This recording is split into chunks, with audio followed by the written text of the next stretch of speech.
Wannan shiri da za ku kalla kamfanin L&Z ne suka ɗauki nauyin kawo muku. Assalamu alaikum masu kallon mu. Sunana Maryam Hindustan. Tambayar da muka zo muku da ita a nan yau shine akwai wani abu da matarka za ta yi maka shi, amma kai ba za ka taɓa sanin ta maka ba kuma ba za ka gani ba, sai dai mutane su gani maka. Shin wani abu ne wannan? Ku ci gaba da bin mu a tashar mu ta autan BBC Online TV. Na gode, bari mu shiga titunan mu bincika mu ji wata tambaya ce wannan.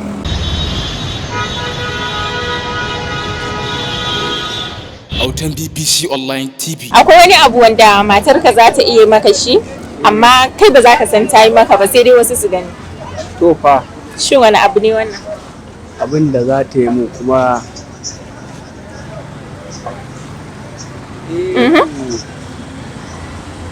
dan mai ta tambayan mu yi. Na ce akwai wani abu da matarka za ta iya maka shi, kai ba za ka san ta maka ba sai dai wasu su gani ma. Okay. Za ta iya. Na? Kuna. Me ka ce? Na tafi tunani ne. Oh, tunani ka tafi? Amma yanzu zan dawo. Ok, to ka dawo kenan? Ina kan hanyar dawowa. Baka ƙara so ba? To, tafiya ta kusa zuwa nan. Hanya kuma za ka dace, madalla dai mun gode. Akwai wani abu da matarka za ta iya maka, kuma kai ba za ka san ta maka ba, sai dai mutane su gane maka. Shin wani abu ne wannan? A ƙwarin da ido na yafi. Na? Ƙwarin da ido na yafi. Gara ka gani da idonka? Ai ni tambaya nake ma wani abu ne. Wani abu ne? No. Shi abun. Akwai abun da mata. Ya yake ce? Cewa ne akwai wani abu da matanka za ta iya maka, amma kai ba za ka zanta maka ba sai dai mutane su sani. Domin wannan abun. To ai kai nake tambaya.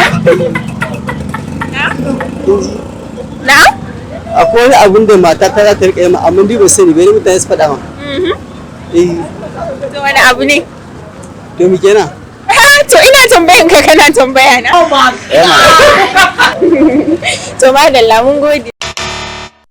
Akwai wani abu da matarka za ta iya maka, amma kai ba za ka san ta yi maka ba sai dai mutane su gani.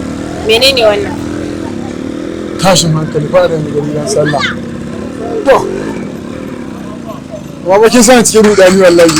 Ce mata ta ce amma ni ba sa da sai ran su ga. Amma ba mun da tsare muke magana da mu Allah. To menene ana iya tunani ne yasa kan ni? Ka iya tunanin ka.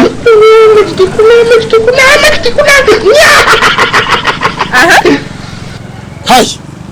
Amma ni ba don da zo aka ce mata ta ban sani ne gan ta ma ba ko shakakiya. Akwai ta kwace mana. A ce ni na gida ba ban gani ba sai ne zai gani to akwai ne. To ai ba sa amma ta ai ko don da zai gani ya ce akwai wani abu da matarka za ta iya yi za ta yi maka, amma kai ba za ka zanta maka ba sai dai wasu su gani. Shin wani abu ne wannan? To yanzu matata sai ta yi min abu ban gani da ido na ba, kuma mutane su gani. Sosai. Bari in yi tunani mu ga. Kai mana kwaf ɗaya kawai. A'a bari in yi tunanin matata za ta yi min, amma kuma ni ba zan gani ba. To menene wannan? Idda. Ai ba za ta yi min idda ba tunda sai na mutu. Ko ba haka bane shine wannan. Haka ne, to subhanallahi sannu mun gode. Yau za ta subhanallahi sannu ai na ji gama. Muna godiya. Na gode. Za su je.